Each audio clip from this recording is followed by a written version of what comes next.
So students, हमने अभी तक ये समझ लिया कि HTML किस तरह से काम करता है।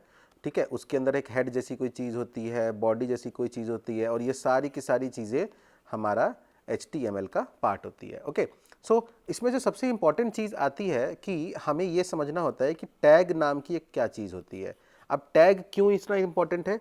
तो आपने जब भी एक HTML कोड देखा होगा तो आपने नोटिस किया होगा कि मैक्सिमम सी चीज़ें ऐसे एक एंगल ब्रैकेट में कुछ ना कुछ लिखा हुआ है। तो जब भी इस एंगल ब्रैकेट में कोई चीज़ लिखी होती है उस चीज़ को हम लोग टैग बोलते हैं। ओके, एंड ये टैग एक्चुअली में 3 तरीके के होते हैं, और वो 3 तरीका कौन कौन सा होता है? एक होता है ओपनिंग टैग, ओके, दूसरा होता है क्लोजिंग टैग, और तीसरा होता है सेल्फ क्लोजिंग टैग। ओके, जो ओपनिंग टैग होते हैं वो नॉर्मल ऐसे एंगल ब्रैकेट में लिखे रहते हैं। यहाँ पे मान लीजिए टैग मैंने लिख दिया तो ये हमारा ओपनिंग टैग बन गया। अब अगर आपने क्लोजिंग टैग लिखना है तो यहाँ पे एक फॉरवर्ड स्लैश लगा देंगे और यहाँ पे ऐसे टैग लिख देंगे, ये क्लोजिंग टैग हो गया।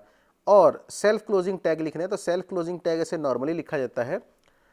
कुछ केसेस में आप जब कोड लिखोगे तो आप यहाँ पे क्लोजिंग नहीं भी लगाओगे तो चलेगा, लेकिन टेक्निकली सेल्फ क्लोजिंग टैग के एंड में ऐसे क्लोजिंग लगाई जाती है, ये कहा जाता है सेल्फ क्लोजिंग टैग।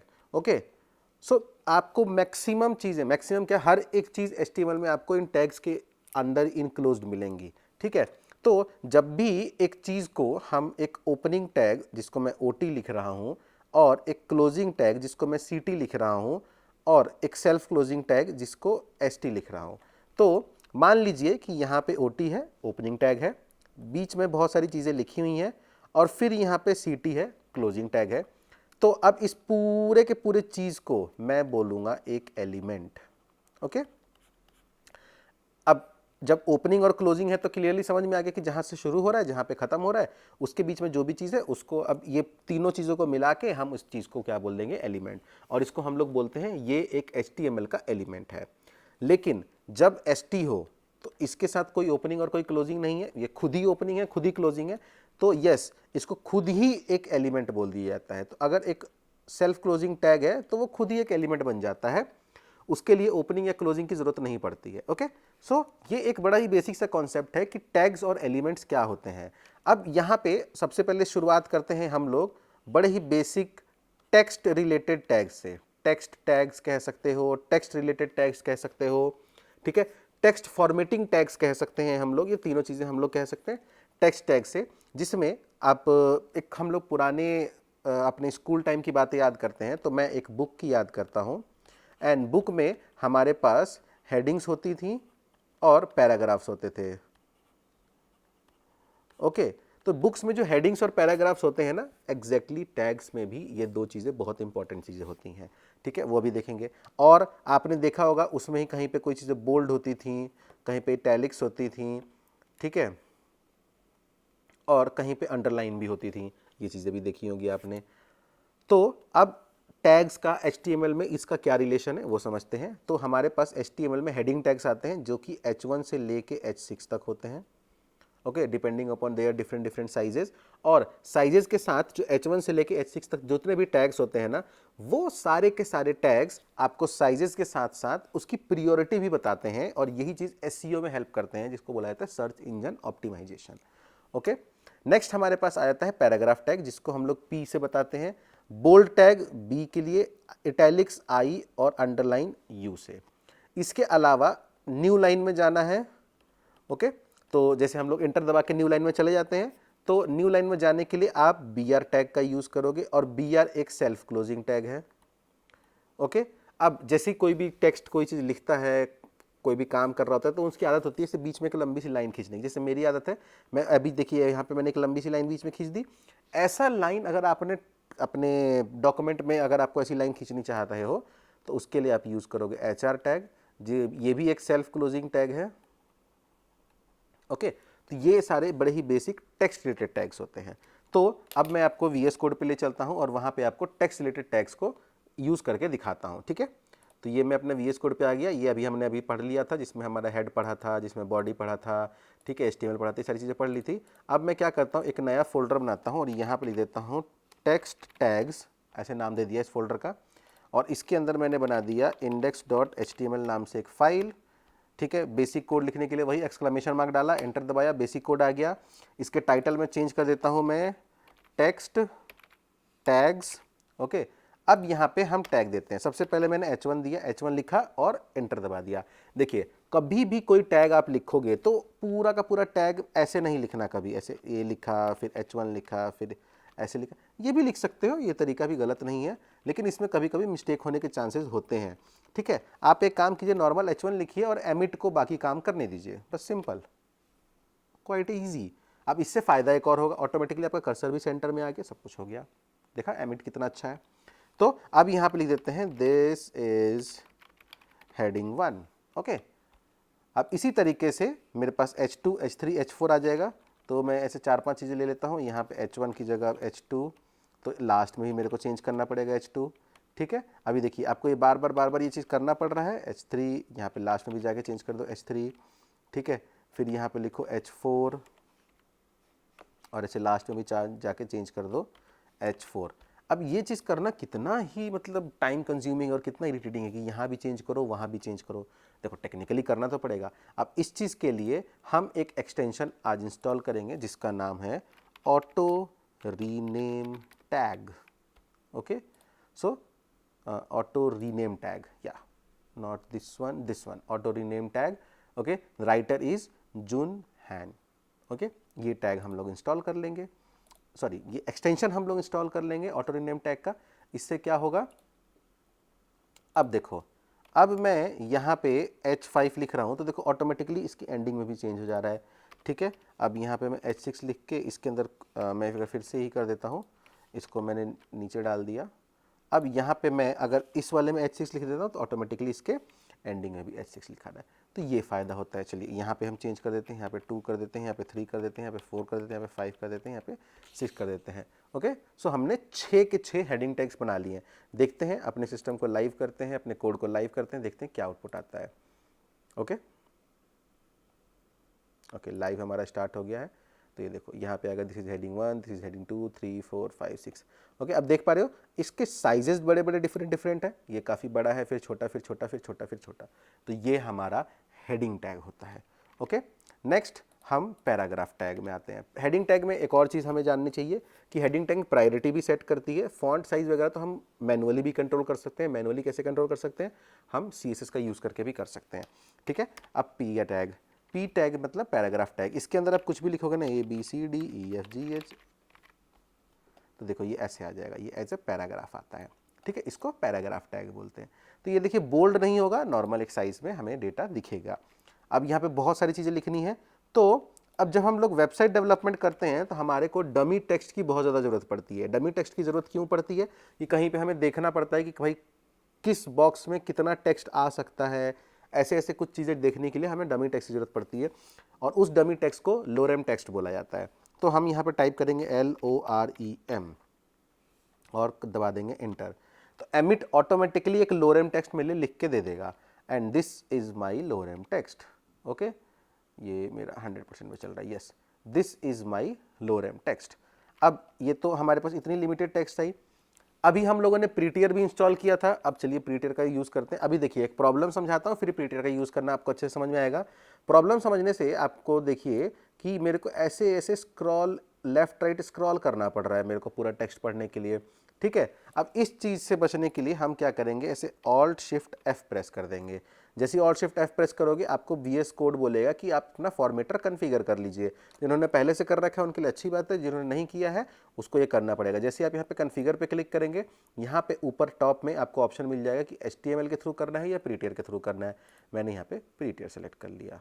ओके, अब ये मेरा फॉर्मेट हो गया। अब फ्यूचर में जब भी आपको टेक्स्ट फॉर्मेटिंग की जरूरत पड़ेगी, जस्ट Alt Shift F आप प्रेस करो, आपका टेक्स्ट फॉर्मेट हो जाएगा।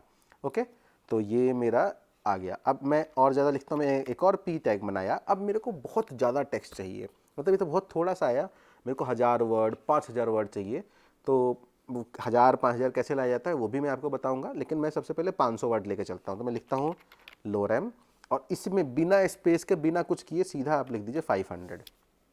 ओके, और एमिट एब्रीविएशन को एंटर दबा दीजिए। तो देखिए 500 वर्ड्स इसने लिख दिए। अब Alt Shift F दबा दीजिए, तो ये मेरे 500 वर्ड्स यहाँ पे आ गए। ओके, कितना इजी है ना। आप इस तरीके से 1000, 5000 जितने वर्ड चाहिए आप बहुत क्विकली आप लेके आ सकते हो। आउटपुट देख लेते हैं, तो ये मेरे 500 वर्ड यहाँ पे आ गए। Isn't it easy and quick? Yes, very good. Now, अब आपको कुछ सेल्फ क्लोजिंग टैग्स के बारे में बताते हैं। अब देखिए, ध्यान से समझिए कि यहाँ पे P लिखा हुआ है और ये दूसरा पैराग्राफ है। मुझे चाहिए इस P और दूसरे पैराग्राफ के बीच में एक लंबी सी लाइन चाहिए, तो मैं यहाँ पे लिख दूंगा HR और Alt Shift F दबा दूंगा। अब Alt Shift F दबाने से सिर्फ साइड वाली चीज़ें नीचे नहीं आती, बल्कि Alt Shift F दबाने से क्या होगा, ये HR भी ऑटोमेटिकली सेट हो जाएगा, इंडेंटेशन भी सेट हो जाएगी। ट्राई करते हैं, देखिए Alt Shift F सेट हो गया। ओके, आउटपुट देखते हैं, तो देखो यहाँ पे एक लाइन आ गई, इसके बीच में यहाँ पे एक लाइन आ गई ऐसे, पहले ये लाइन नहीं थी। ओके, एक बार मैं हटा के भी दिखा, तो मैंने Ctrl X कर दिया, अब देखो ये लाइन हट जाएगी, फिर से मैंने Ctrl Z कर दिया, हमारी फिर से लाइन आ गई। Okay, clear. नाउ अब देखो ऐसी चीज़ें चल रही हैं, जब भी आप पैराग्राफ देखोगे तब ध्यान से देखो, ये ESTNULLA ये जो वर्ड लिखा हुआ है, इसके बाद ये चीज़ें ऑटोमेटिकली न्यू लाइन में चली गई हैं। फिर यहाँ पे कॉन्सेक्वेटर जो भी लिखा हुआ है, इसके बाद एक्सक्लामेशन मार्क है, इसके बाद भी नई लाइन में आ गई है। लेकिन क्या आउटपुट में ऐसा हो रहा है? नहीं, देखो यहाँ पे नई लाइन में नहीं गई, यहाँ से भी नई लाइन में नहीं गई। ठीक है, अब मान लेते हैं कि अब यहां से मेरे को इतनी चीज तो क्लियरली समझ में आ गई कि नॉर्मली VS कोड में अगर मैं यहाँ पे अगली लाइन में कोई चीज लिखता हूँ एक टैग के अंदर, तो वो आउटपुट में अगली लाइन में तो नहीं आएगी। लेकिन अभी हमें जरूरत है तो क्या करेंगे, अगर जरूरत है तो मैं यहाँ पे लगाऊंगा BR tag. Okay, BR tag जैसी लगाऊंगा ऑटोमेटिकली यहाँ से देखो न्यू लाइन में आ गया। यहाँ पे क्या किया इसने, BR ब्रेक रूल, जो आपका रूल है, लाइन है, उसको ब्रेक कर देता है। ओके, तो ये हमारे पास नई लाइन में आ गया। अब इसी तरीके से किसी टेक्स्ट को बोल्ड करना है, जैसे मान लीजिए इसको बोल्ड करना है, तो कैसे बोल्ड करेंगे, तो इसको ऐसे सेलेक्ट करके मुझे इसको बोल्ड टैग के अंदर लिखना होगा। ठीक है, इसको बोल्ड टैग के अंदर लिख देंगे तो ये बोल्ड हो जाएगा। तो मैं इसको कट कर लेता हूँ, मैं यहाँ पे पहले बोल्ड टैग बना देता हूँ और फिर इसके अंदर उसको लिख देता हूँ जो हमारा टेक्स्ट था, और इससे हमारे को आउटपुट मिल गया yes it is in the bold format. Okay, same इसी तरीके से यहाँ पे ये QP डिटेट लिखा हुआ है, इसको मुझे इटैलिक्स करना है, तो इसको भी मैं कट कर लेता हूँ, इसको आई टैग के अंदर डाल देता हूँ। ठीक है, ये देखिए इटैलिक्स हो गया। नाउ ये कुछ वर्ड लिखा हुआ है, मुझे पढ़ा नहीं जा रहा, इट्स स्पेनिश, सो इसको मैं अंडरलाइन करना चाहता हूँ, लेट्स अंडरलाइन, तो ये मेरा अंडरलाइन हो गया, देखिए ये अंडरलाइन हो गया। So this is that simple कि आप किस तरह से किसी चीज को बोल्ड कर सकते हैं, इटैलिक्स कर सकते हैं, अंडरलाइन कर सकते हैं। अब आप लोग का टास्क क्या है कि आप लोग को ये ट्राई करके देखना है कि बोल्ड और इटैलिक्स एक साथ कैसे लगेगा, इटैलिक्स और अंडरलाइन एक साथ कैसे लगेगा, बोल्ड और अंडरलाइन ऐसे कैसे लगेगा, और तीनों एक साथ कैसे लगेंगे, ये आपने ट्राई करना है। ओके, अब जब हम लोग काम करते हैं या पढ़ाई करते हैं तो बहुत सी वेबसाइट्स पे आपने देखा होगा कहीं पे ऐसे x² लिखा रहता है। ठीक है, अब केमिस्ट्री अगर पढ़ रहे हैं तो मान लीजिए H2SO4 लिखा हुआ है, तो H2SO4, ये 2 इसके नीचे लिखा हुआ है। ठीक है, इस चीज को बोलते हैं सुपरस्क्रिप्ट, सुपरस्क्रिप्ट, और इसको बोलते हैं सबस्क्रिप्ट। ओके, HTML में हमारे पास 2 टैग होते हैं, सुपरस्क्रिप्ट के लिए SUP टैग और सबस्क्रिप्ट्स के लिए SUB टैग। ओके, तो अब हम इन दोनों टैग का यूज करके ये चीजें लिखने का ट्राई करेंगे। ओके, तो मैं पहला फॉर्मूला जो लिखने वाला हूं, मैं रेड कलर से यहां पे लिखता हूं, मैं लिखूंगा x plus Y to the whole square is equal to x square plus Y square plus 2ab। ये मैं एक इक्वेशन लिखने वाला हूं अभी। ठीक है, तो चलिए इक्वेशन लिखते हैं। तो मैं अपने VS कोड में आ गया। सबसे पहले मैं अपने VS कोड में एक पैराग्राफ ले लेता हूं। इस पैराग्राफ के अंदर मुझे ब्रैकेट लेना है, ब्रैकेट के अंदर मुझे x प्लस वाई लिखना है, लिख दिया मैंने। इसके बाद मुझे इस ब्रैकेट के जस्ट बाद यहाँ पे सुपर टैग लगाना है और सुपर टैग के अंदर 2 लिख देना है। ठीक है, तो ये मेरा सुपरस्क्रिप्ट बन जाएगा, और इसके बाद मैं इक्वल टू का साइन लगा दूंगा। तो देखिए इससे मेरे को ये आउटपुट आ गया, यहाँ पे नीचे में आउटपुट आपको दिख रहा होगा, इसको थोड़ा सा जूम कर देता हूँ ताकि क्लियर दिखे। ये देखो यहाँ पे नीचे आउटपुट दिख रहा है, x plus Y to the whole square is equal to this. ठीक है, इसको ऊपर कर देते हैं, इस पूरे टैग को मैं कट कर लेता हूँ थोड़ा सा, ताकि ना बीच में हो तो कहीं पे अच्छे से दिखे। मैंने यहाँ लिख दिया। ठीक है, तो ये यहाँ पे आ गया, देखो x plus Y to the whole square आ गया। तो ये मैंने कैसे लिखा और इसको सुपर टैग के अंदर लिख दिया। अब is equal to x square plus Y square, तो यहाँ पे लिख देंगे x, फिर से डाल दूंगा मैं सुपर टैग और 2 लिख दूंगा। ठीक है, तो देखो ये एक्स स्क्वायर आ गया। अब इसी को वाई स्क्वायर ही बनाना है, तो इसको ही मैं ऐसे कॉपी कर लेता हूँ। ठीक है, यहाँ पे प्लस डाल दिया और इक्वल टू डाल दिया, और ये x बन गया मेरा y square, x plus Y square. अब प्लस 2ab भी लिखना है, तो ये सुपर टैग के बाहर लिख देंगे plus 2ab, like this, plus 2ab। कितना इजी तरीके से हो गया, x square plus x square plus x plus Y to the whole square is equal to x square plus Y square plus 2ab। Okay, अब formula लिखते हैं। अब मैं फॉर्मूला क्या लिखने वाला हूँ, ये H2SO4 थोड़ा सा कॉम्प्लिकेटेड फॉर्मूला है, इजी फॉर्मूला लेते हैं।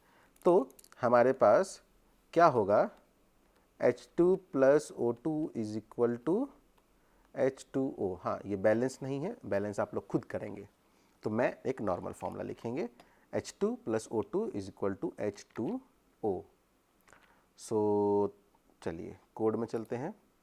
मैं इसी के नीचे एक और पैराग्राफ बना लेता हूँ। ओके, यहाँ पे लिखता हूँ सबसे पहले H और साथ में 2 लिखना है, तो SUB आ जाएगा और इसके अंदर आ जाएगा 2। ठीक है, तो ये देखो आ गया H2। इसके बाद आएगा यहाँ पे प्लस O2, इसको थोड़ा सा ऊपर कर लेते हैं, ये आ गया H2 प्लस O2। तो इसी चीज़ को कॉपी करके H को O से रिप्लेस कर दूंगा मैं। इसको मैंने कॉपी कर दिया, यहाँ पे मैंने पेस्ट कर दिया और H की जगह O लिख दिया। ठीक है, ये कन्वर्ट हो गया H2 प्लस O2 में। यहाँ पे मैं इक्वल टू का साइन लगा देता हूँ, 3 इक्वल टू का साइन, और यहाँ पे मैं लिख देता हूँ, वही पेस्ट कर देते हैं H2O। ठीक है, देखो ऐसा आ गया H2 plus O2 is equal to H2O। So इस तरीके से हम ये भी चीज़ों का इस्तेमाल कर सकते हैं। तो ये कुछ टेक्स्ट फॉर्मेटिंग हमारे पास टैग्स होते हैं। इसके अलावा भी बहुत सारे टेक्स्ट फॉर्मेटिंग टैग्स होते हैं जो कि आपको अलग अलग जगहों पे अलग अलग चीज़ें दी जाएंगे। मैंने आपको बेसिक टेक्स्ट फॉर्मेटिंग के टैग्स बताए हैं। ठीक है, so there is wide variety of things are there. तो इतनी सारी चीज़ें हम लोग को एक एक चीज़ को मैं बताना इज़ नॉट पॉसिबल। मैं आप लोगों को वही सारी चीज़ें बता रहा हूँ जो कि आपको बहुत ज़्यादा यूज़ होने वाली है और फ्रीक्वेंटली आप यूज़ करेंगे। आप बोल्ड टैग वगैरह को फ्रीक्वेंटली यूज़ करेंगे, आप अंडरलाइन इटैलिक्स को फ्रीक्वेंटली यूज़ करेंगे, आप सुपरस्क्रिप्ट सबस्क्रिप्ट को फ्रीक्वेंटली यूज़ करेंगे, पैराग्राफ, हेडिंग, इन सब टैग्स को फ्रीक्वेंटली यूज़ करेंगे। तो वो सारी चीज़ें मैंने यहाँ पे एक्सप्लेन कर दी। तो ये थे हमारे सारे के सारे टेक्स्ट फॉर्मेटिंग टैग्स। इसके अलावा भी अब आगे हम लोग और भी डिफरेंट टैग्स के बारे में पढ़ेंगे। HTML is all about tags, हमें सिर्फ टैग्स के बारे में ही पढ़ना है। Okay, so see you in the next video, all the best.